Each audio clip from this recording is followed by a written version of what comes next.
Alors bonjour à tous, je vous fais vite une petite vidéo qui n'était pas prévue, mais c'est une interrogation que je me suis posée ce matin et je trouvais intéressant de vous la partager.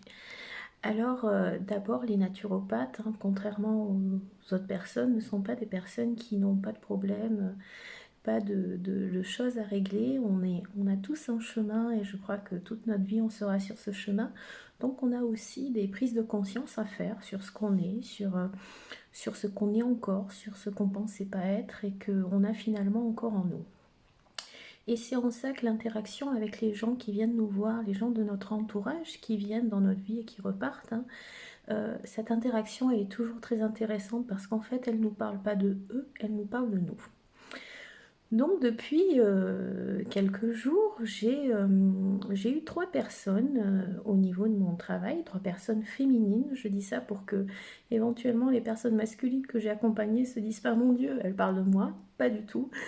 J'ai eu 3 personnes, dont 2 qui voulaient des consultations et une que je connaissais déjà, que j'avais déjà aidée, que je suivais depuis un moment.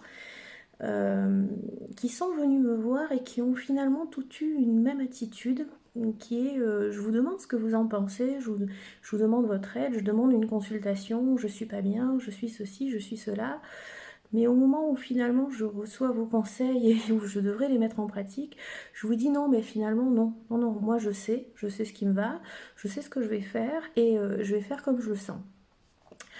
Donc j'étais quand même un petit peu interloquée, je me suis dit mais ma chérie, qu'est-ce qui se passe? Qu'est-ce qu'il faut que tu apprennes quoi vis-à-vis de ces personnes? Parce que le premier réflexe qu'on va avoir, c'est de se mettre un petit peu en colère, de se dire mais qu'est-ce que c'est ces emmerdeurs qui viennent me pomper mon énergie, me poser des questions pendant des heures ou des jours, hein, parce que ça peut durer très longtemps. Là, je parle de personnes qui, oui, les 2 premières, ça a été pendant des jours et des jours, hein, à me raconter leurs problématiques, leurs déséquilibres, leur pathologie, jusqu'au moment où j'ai dit oui, mais effectivement, il vous faut une consultation.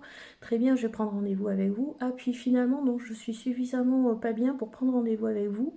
Donc, je suis aussi très étonnée parce qu'en général, moi, si je vais mal, je vais pas dire ben, je veux pas de consultation pour aller mieux, je vais justement aller au bout de la demande.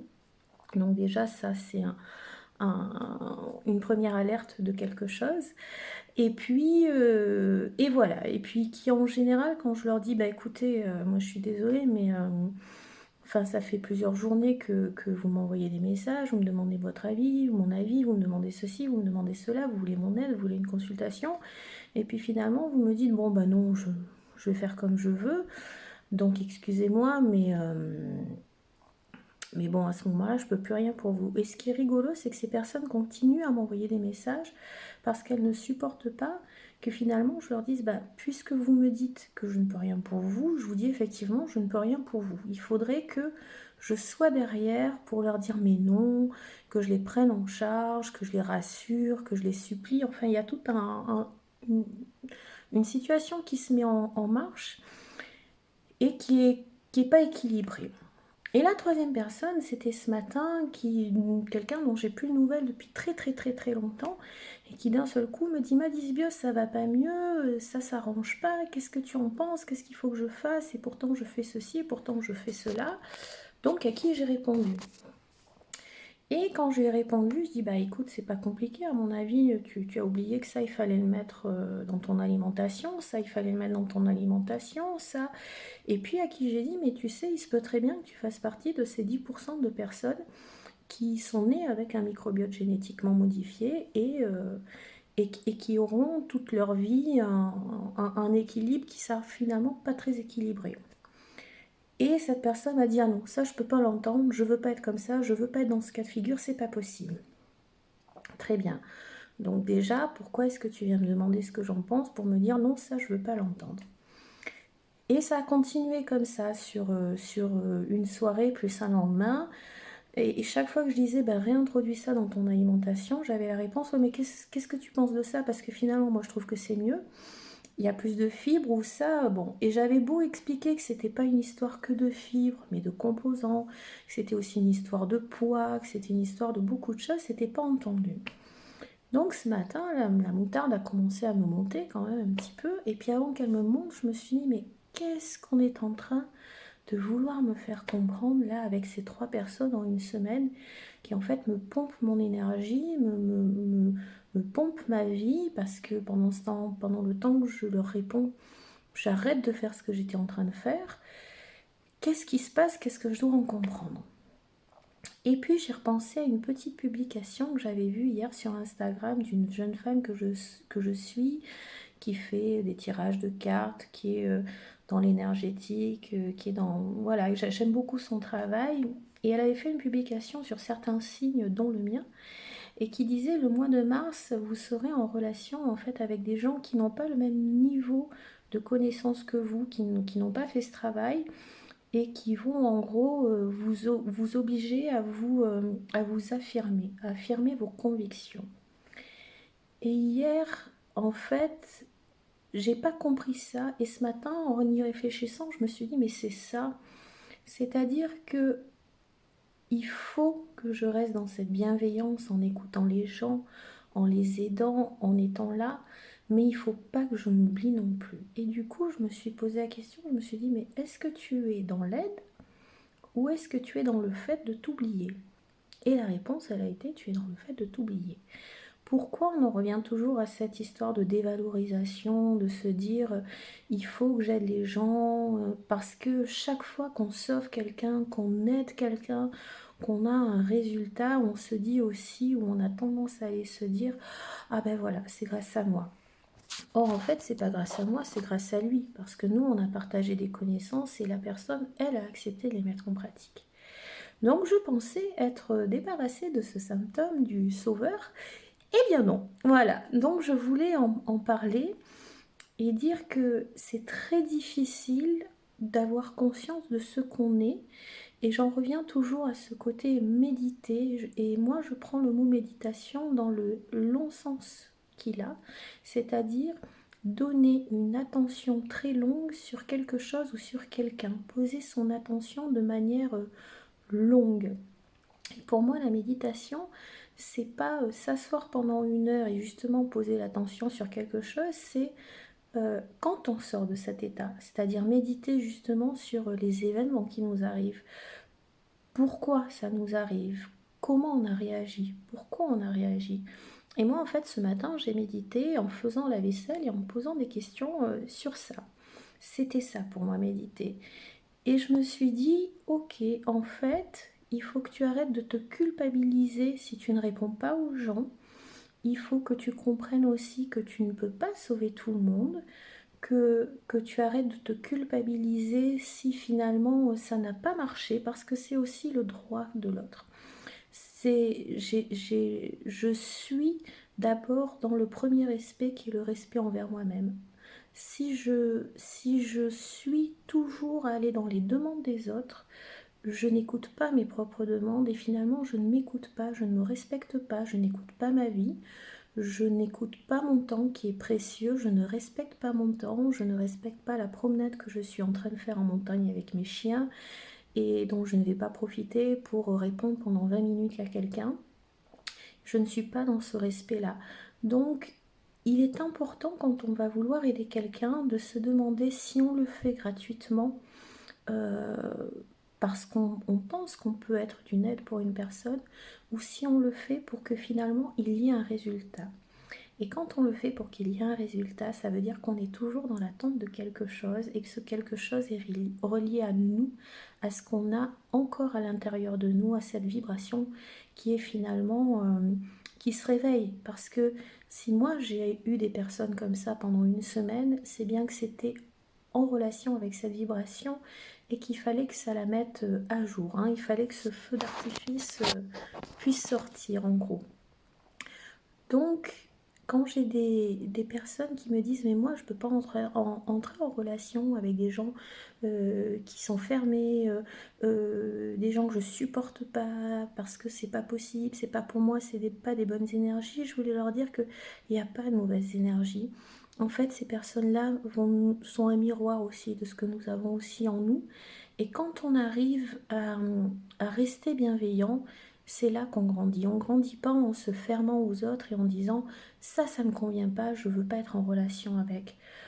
Finalement, quand on est dans la bienveillance et dans l'équilibre, on peut être en relation envers tout le monde. C'est d'ailleurs ce que font les prêtres, les moines, hein, qui, quand vous allez les voir, ils sont dans l'accueil. Ils savent très bien qu'ils ont en face, ils savent très bien qui vous êtes, mais ils sont dans l'accueil. Parce qu'on ne peut pas décider d'envers qui on est dans l'accueil et envers qui on n'y est pas. Mais par contre, quand on est en relation avec des gens qui sont un petit peu, on va dire le mot, casse, qui sont un petit peu chiants, voilà, on va dire ça, ça nous parle de nous. Donc, c'est de la gratitude. C'est de la gratitude parce que moi, grâce à ces 3 personnes, j'ai compris aujourd'hui que j'avais encore ça en moi, qu'il fallait que je le nettoie, qu'il fallait que j'apprenne à me positionner, qu'il fallait que j'apprenne à faire la différence entre être bienveillante, à vouloir les aider, mais à pas m'oublier moi non plus, à mettre des limites, à pas me laisser finalement vampiriser par ces énergies. Et puis quand j'ai des ressentis, parce que cette publication parlait aussi d'écouter ses intuitions, quand j'ai des personnes en consultation, je sais très bien qui elles sont.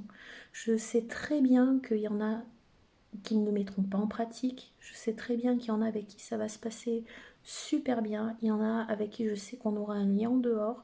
Il y en a, je sais que ça va être vraiment des emmerdeurs ou des emmerdeuses et que ça ne donnera rien. Et il y a même des personnes où je sais à l'avance qu'on ne pourra pas travailler ensemble. J'ai ce ressenti-là.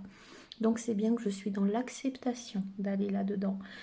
Et quand je suis dans l'acceptation d'aller là-dedans, à un moment, il faut faire la différence entre accepter, savoir, mais se laisser vampiriser par l'autre. Et quand on est aussi dans cette acceptation-là, finalement, ça parle de nous, ça parle de nos capacités, ça parle de ce qu'on est capable de faire, de ce qu'on n'est pas capable, de ce qu'on accepte aussi de mettre en pratique, hein.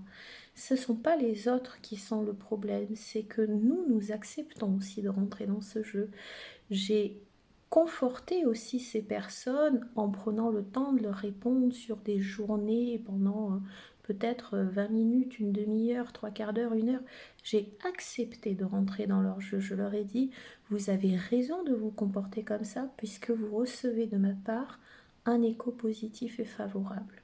Donc je suis responsable que ces personnes aient mis ces actes-là envers moi-même parce que je leur ai permis, je leur dis ok. Et finalement, en me positionnant aujourd'hui, je reste toujours dans l'aide, mais je dis attention, je sais aussi que vous voulez ou vous ne voulez pas. Si à un moment je vois que vous n'entendez pas ou vous ne voulez pas entendre, je vais juste vous dire ok, je ne peux pas, je ne peux rien pour vous. Pour le moment, c'est pas le moment. Donc voilà, il faut faire cette différence dans la vie sans culpabiliser, il faut apprendre à se respecter. Aider les autres, c'est bien, mais il faut toujours se demander pourquoi on veut aider les autres. Et ça rejoint aussi un monsieur euh, que je croise régulièrement sur un groupe Facebook qui publie toujours pour parler des maux de santé de sa famille, de son fils, de lui, de sa femme. Enfin voilà, ils s'en sortent pas. Chaque fois qu'on leur répond, et on est plusieurs à leur dire, ça serait peut-être bien de faire une consultation en naturopathie, on sent que ce monsieur a un ego assez développé. Et sinon, moi je m'en sortirais très bien, je sais tout. Et il y a 2-3 jours, il a mis une publication sur une personne qui avait une hypothyroïdie, une dysbiose, en lui disant mais des choses qui étaient, en affirmant des choses qui étaient absolument fausses et avec un aplomb fabuleux. Donc je lui ai répondu, je lui ai dit écoutez, en tant que naturopathe, je ne peux pas vous laisser donner des affirmations qui sont fausses. D'abord parce que vous n'êtes pas naturopathe et vous n'êtes pas spécialisé dans ce domaine. Et puis parce que vous allez induire les autres en erreur. Et je me suis dit, mais en fait, tu es capable de faire ça avec bienveillance, sans être dans le jugement, en étant gentil, avec des gens qui ne sont pas tes clients ou tes clientes. Et dès que c'est vraiment pour entrer dans le domaine de la consultation, j'oublie les limites. C'est-à-dire que je rentre dans quelque chose où finalement j'accepte de me laisser bouffer. Donc ça a été vraiment bénéfique d'être en relation avec ces personnes-là parce que j'ai compris que j'avais encore une place à prendre un petit peu plus en confiance à l'intérieur, que pour le moment j'étais souvent en train de me dire mon verre n'est qu'à moitié plein et puis j'oubliais de me dire oui mais finalement il est déjà aussi à moitié plein, donc ne l'oublie pas, c'est important. Et ça va m'amener à travailler sur moi, sur la confiance en moi, sur le fait de prendre ma place. Et ça, je trouve que c'est fabuleux. Donc quand vous êtes confronté à des personnes comme ça, ne vous dites pas mais qu'est-ce que c'est ces emmerdeurs que j'ai tout le temps envers moi et qui viennent me polluer ma vie. Non, regardez ce que vous, ça peut vous apporter si vous arrivez à voir les choses autrement.